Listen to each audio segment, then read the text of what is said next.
ఘటనపై suo motu case నమోదు చేయాలని బెంగళూరు హైకోర్టు ఆదేశాలు జారీ చేసింది. స్టేటస్ రిపోర్ట్ ఇవ్వాలని ఆదేశించింది.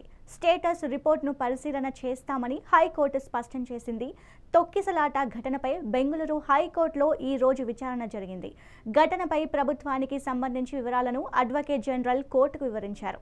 2.5 లక్షల మంది స్టేడియం వద్ద చేరుకున్నారని, తొక్కిసలాట ఘటనలో 11 మంది మృతి చెందారని, 56 మంది గాయాలు, 15 మందికి డిశ్చార్జ్ అయ్యారని కోర్టుకు తెలిపారు.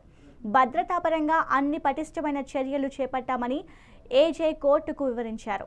ఇంతటి భారీ స్థాయి కార్యక్రమాలు జరుగుతుంటే ఎందుకు భద్రతాపరమైన చర్యలు తీసుకోలేదని చీఫ్ జస్టిస్ ప్రశ్నించారు. అన్ని భద్రతా చర్యలు తీసుకున్నామని, కానీ ఊహించని విధంగా ఘటన జరిగిందని అడ్వకేట్ జనరల్ తెలిపారు. తొక్కిసలాట జరిగిన సమయంలో అంబులెన్స్లో ఉన్నాయా అని సీజే ప్రశ్నించారు.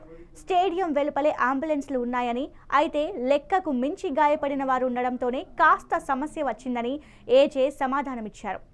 మెజిస్ట్రేటియల్ విచారణకు ప్రభుత్వం ఆదేశించింది. 15 రోజుల్లోనే ఘటనపై నివేదికను కోర్టుకు సమర్పిస్తామని తెలిపారు. స్టేడియంలోని 21 గేట్లు తెరిచారా అని కోర్టు ప్రశ్నించింది. మొత్తం గేట్లు తెరిచామని, అసలు ఎందుకు తొక్కిసలాట జరిగిందో విచారిస్తున్నామని అడ్వకేట్ జనరల్ పేర్కొన్నారు.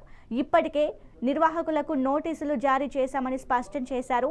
ప్రతి విచారణను పూర్తి స్థాయిలో వీడియో రికార్డింగ్ చేసి కోర్టులో ప్రవేశపెడతామని చెప్పారు.